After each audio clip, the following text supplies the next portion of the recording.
Louise Michel naît le 29 mai 1830 dans un château aux 4 tours carrées, le manoir de Vroncourt-la-Côte en Haute-Marne, où sa mère est servante. Son père, il pourrait s'agir du fils du châtelain Laurent de Maïs, qui fuya précipitamment après la naissance de l'enfant. La mère ne fut pourtant pas répudiée et Louise Michel fut élevée par la famille du châtelain comme leur fille. Dans ses mémoires, Louise Michel conserve de sa jeunesse des moments heureux. Petite, près de l'âtre, autour du grand-père, ou observant chats, chiens, biches et poulains. Plus grande, en complétant son éducation basée sur les idées des Lumières, celles de Rousseau, de Voltaire, des encyclopédistes. Malheureusement, bien vite, la véritable situation sociale de Louise Michel et de sa mère les rattrape à la mort de leur protecteur, les de Maïs. Et toutes deux se retrouvent face à elles-mêmes, après la vente du château de Vroncourt, par les enfants légitimes. Louise Michel doit travailler, et pour cela, elle décide d'obtenir le brevet de capacité de sous-maîtresse. Mais se refusant de prêter serment à Napoléon III, qu'elle considère comme le responsable des conditions misérables du peuple français, elle ouvre une école libre à Audeloncourt. Elle a alors 22 ans. Louise Michel a très vite une conscience politique forte. Choquée des méfaits de l'industrialisation qui n'empêchent pas le travail des enfants dès 8 ans dans les usines, ou des conditions de vie difficiles de la classe ouvrière, elle veut s'installer dans la capitale, Paris, pour prendre part au débat et éduquer les jeunes filles. En 1856, elle s'installe rue du Château d'Eau, dans le 18e arrondissement, résidant à la pension de Madame Voilier. Pendant 15 ans, elle va poursuivre son métier d'enseignante en s'inspirant des grands principes républicains et défendant l'école pour tous, y compris pour les filles. Le 2 septembre 1870, la défaite de Sedan fait brutalement s'effondrer le Second Empire de Napoléon III. L'armée française est dépassée et a du mal à contenir les Prussiens, qui débutent le siège de Paris le 18 septembre. Dans le chaos, la Troisième République est proclamée et des élections sont organisées, tandis que les tensions montent partout dans le pays. Ces élections brouillonnes offrent une victoire inattendue des monarchistes en février 1871, car, tout simplement, dans tout ce désordre, ils étaient les seuls à promettre la paix. À la tête du nouveau gouvernement, Adolphe Thiers prend une décision fatale. Le 18 mars, devant Paris qui refuse l'armistice promise par les monarchistes, il ordonne la saisie des canons, dont se sont emparés les défenseurs de la capitale.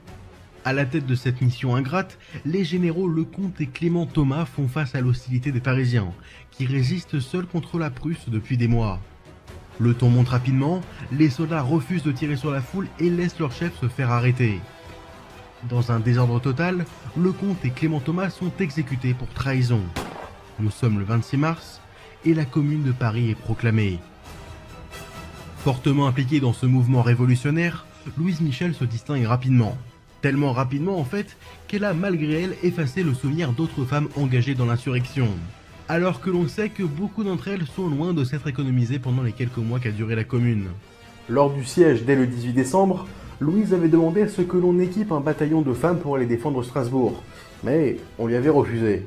Avec de nombreuses femmes, elle veut faire comme en 1789, profiter de la faiblesse du pouvoir pour marcher sur Versailles et faire tomber le gouvernement. Mais si ce projet-là n'aboutit pas non plus, cela n'empêche pas Louise de se faufiler hors de Paris et d'aller à Versailles, pour essayer de soulever des soldats contre le gouvernement d'Adolphe Thiers. Elle se retrouve alors parfois ambulancière, mais elle est aussi présente dans les forts et plus tard sur plusieurs barricades. À cette époque, Louise a 40 ans. Porte-étendard d'une commune réprimée dans le sang, elle devient la Vierge Rouge. Mais malgré son culot et l'intransigeance affichée du tribunal, Louise n'est pas condamnée à mort. On l'enferme d'abord 2 ans à la prison d'Auberive.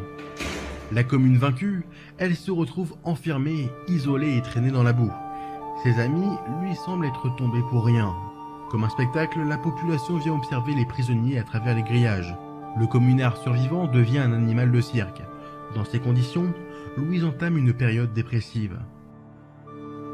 En 1873, alors que sa réputation grandit parmi les républicains et les partis de gauche, le gouvernement décide de l'éloigner très loin. Elle, qui n'a jamais été mariée et n'a pas eu d'enfant, se retrouve ironiquement embarquée sur le Virginie, qui l'emporte vers l'océan Pacifique.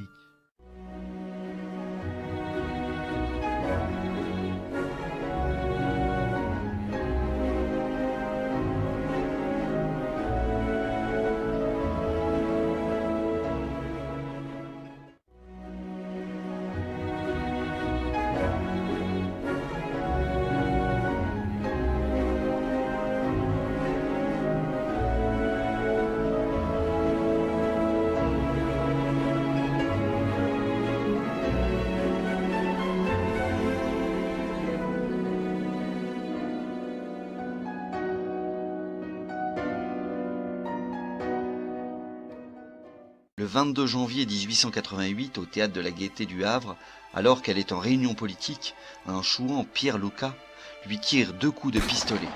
Une des balles, inextrayable, restera logée jusqu'à sa mort dans son crâne.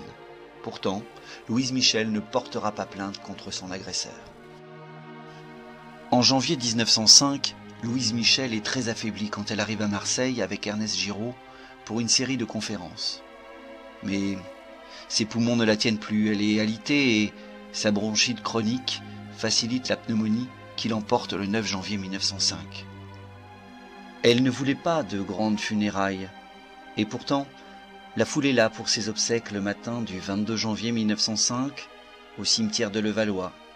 C'est le tout Paris populaire, celui des travailleurs, des sans-le-sou, qui vient lui rendre hommage une dernière fois.